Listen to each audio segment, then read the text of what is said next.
हम अब खड़े, अब अपने मुल्क को इन चोरों के हवाले हमारा लीडर इमरान खान सच के साथ खड़े।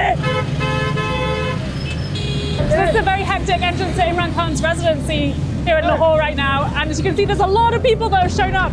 All these people are supporters of his.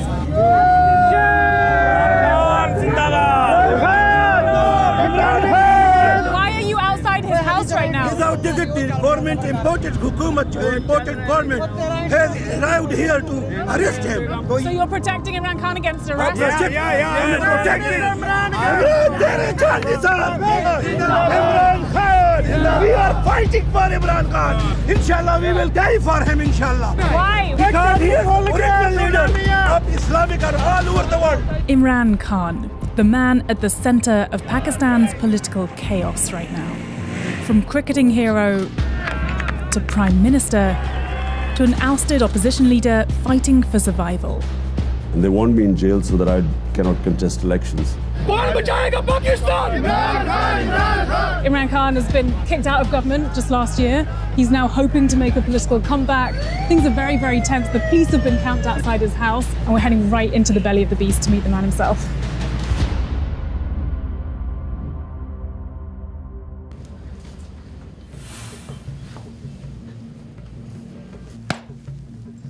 It is a very interesting time in Pakistan at the moment. Right outside your house, there's been police who came to try and arrest you just last night. Around them are all your supporters that we just passed coming in here today. How does it feel to be in the middle of this firestorm? What I always hoped one day would be my people being politically aware, understanding what true freedom is. The demand in Pakistan is for real freedom, which means justice, which means fundamental rights. In my 26 years of politics, it's the first time I feel that people realize that they want true freedom. 30 years ago, you were one of the greatest cricket players of all time. You were a national hero, a captain for this country. Did you know you were going to be Prime Minister of this country? No, it was never my ambition because I was focused completely on cricket. I played 21 years of international cricket. And when I went into politics, it was the biggest challenge. And I would not have gone there had I not already gone through the mill in my life of facing ups and downs. 3.5 years as a Prime Minister was the most difficult thing I'd ever done because our country was bankrupt. But you never look back in life because people ask me, you had such a great glamour life as a cricketer.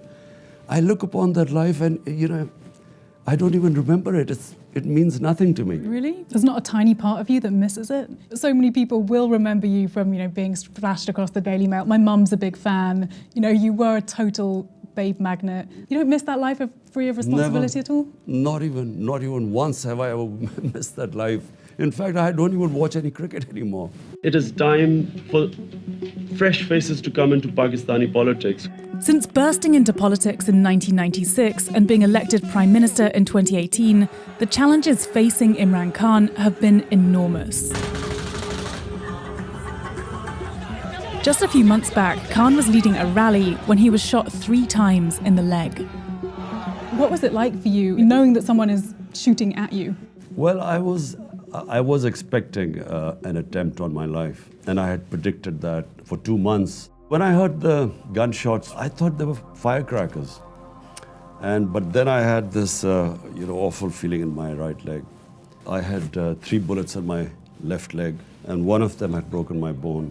But it also had damaged my nerve in my foot. But even when I was lying down, I thanked the Almighty because I knew I was saved. And what about now? I mean, are you scared? Well, the threat of assassination is probably even more now than before because the 3 people who I knew were responsible for this, they're still sitting in power.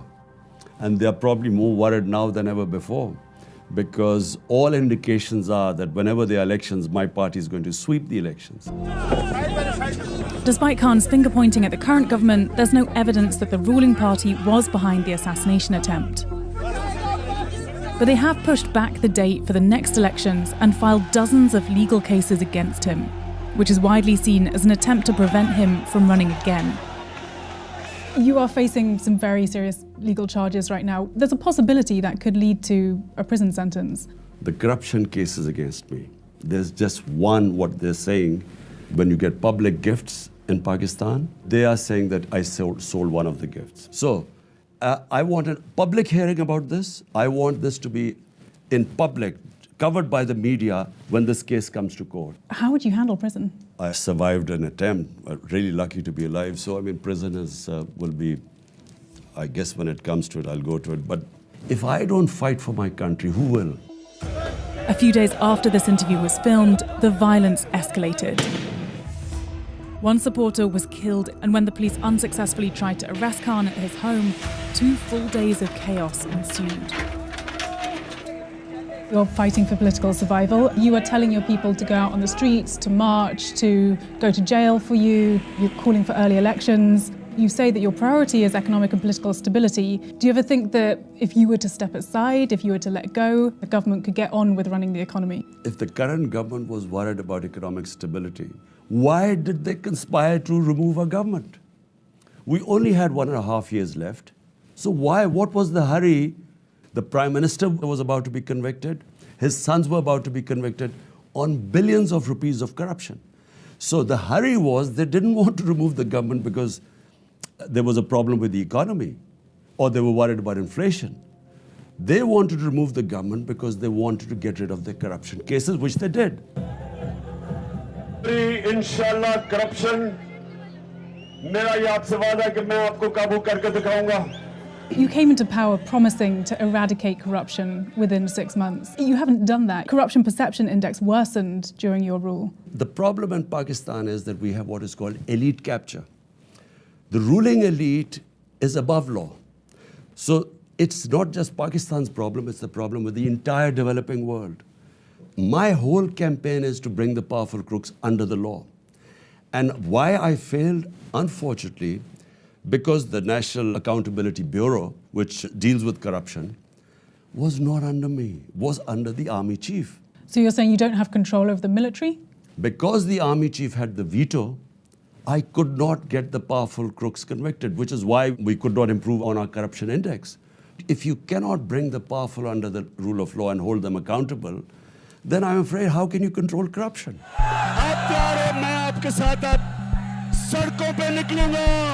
तब तक निकलता रहूंगा जब तक तुम election हम तुम्हारे से जबरदस्ती इलेक्शन करवाएंगे. You've been very critical of the current government for suppressing free speech, for politically persecuting you, as you say.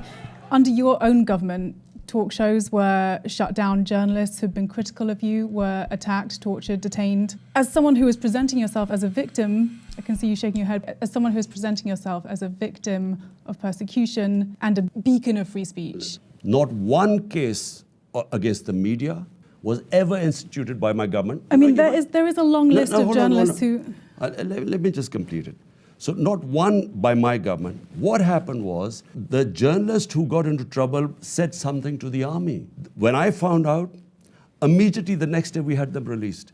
Compare that to what's going on now. That might be true, but I'm asking you about under your rule. You know, the Reporters Without Borders said that, you know, labelled you as a press freedom predator. The 2 times we found out 2 journalists were picked up, we immediately took action. And what about the others? There were people who were shot outside their homes, there were people whose talk shows were shut down.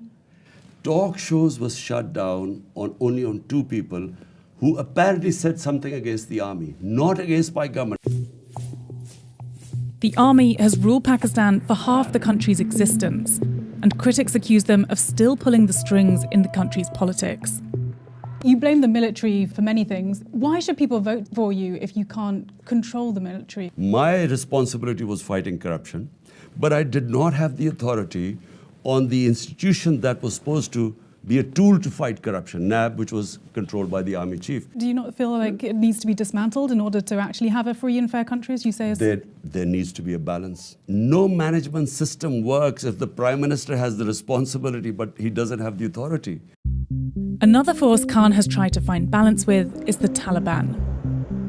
We must strengthen this current government, stabilize it, for the sake of the people of Afghanistan. Nicknamed Taliban Khan, he's known for his softer approach to the group. When the Taliban took Afghanistan, you noted that the Taliban had promised to uphold human rights and to form an inclusive government. It's been 2 years now, and the Taliban does not have an inclusive government. The human rights record is not looking good, especially for women's rights, as I'm sure you're aware. Is there any part of you that regrets a somewhat softer attitude towards the Taliban? You see, unfortunately, in the West, all you look upon Afghanistan is Taliban and anti-Taliban. We in Pakistan look upon Afghanistan as our neighbor, and after 40 years, for the first time, there's peace in Afghanistan. Now, what I said was the Western countries must get them into the mainstream, because the more you mainstream them, the more influence you would have in enforcing human rights. But if you isolate them, what leverage has any country got left now to tell them to send your girls to school or human rights? You can't. But human rights are suffering. We visited Afghanistan after the Taliban takeover and witnessed firsthand the erosion of women's rights. Now that the Taliban are fully back in control, we're getting a lot of very disapproving stares from people for being the only women in here. So what kind of guidelines are you giving people in terms of how they should be living here? لباس په حق کې قرآن چې هدایت کو چې ښځې باید داسې لباس واغوندي چې هغه جلب د نظر د خلکو ونه کړي او قرآن کریم مطلب یې د ښځو دپاره چې وقرن فی بیوتکن په خپلو کورو کې کښېني. Can you understand, why international communities of the West can't be sending so much money and can't be recognising the Taliban government if, they're not allowing girls to go to school, they're not allowing women to work, they're not allowing women in public spaces? But my point is that is this an effective way of trying to influence Afghanistan by condemning them and ordering them and isolating them? The question asked by the Western countries, what should be their interest? A stable government in Afghanistan, there shouldn't be any international terrorism. But if you isolate them, why would they listen to anyone? That's my only point. Khan says the dire situation for women in Afghanistan will not benefit from the world's isolation. But what about the women in his own country? There's a strong movement of young Pakistani women at the moment who are fighting for gender equity in this country. Do you support those Pakistani feminists in their fight for gender equity? Absolutely. Yeah. Look, and Pakistan is very fortunate in a lot of ways when you compare what is going on, in other countries. I mean, we have a woman twice became prime minister. But you say that, women are in a good situation then in Pakistan, but why did you have so few of them in your top brass when you were in government? Well, it's a merit system. You had one of the worst records of female representation over the last few governments. Yeah, but look, you want a system of merit. In the US, you haven't had a woman prime minister, a president so far. The point is that you select a cabinet on merit, people who are going to deliver. If you do get back into power, will you work to improve that record? No, it's not a question. Look, when you come into power, your number one priority is to deliver to the people, give them governance. So to give them governance, you need the best people in the best ministries. And there aren't good women? So if they are, like Shireen Mazari, one of our most powerful ministers, you don't just fill in spaces just because of quotas, because in the end, the people are going to ask you, we expected you to deliver, what is your result? Khan doesn't just see himself as a champion of women's rights, but also as a staunch defender of Muslims around the world. A record that's also been called into question. I've covered human rights for a decade. The worst human rights atrocity that I've ever covered is the repression of Muslim Uyghurs in China. There is so much disappointment amongst the Uyghur community that leaders of Muslim countries, including yourself, have not spoken out to condemn these actions. Does it grate on you at all that you haven't been able to speak out? Look, Isabel, problem is there's Imran Khan as a human rights activist. I used to speak about everything, not just Muslims. Wherever there was discrimination and human rights abuse, I would speak up against it.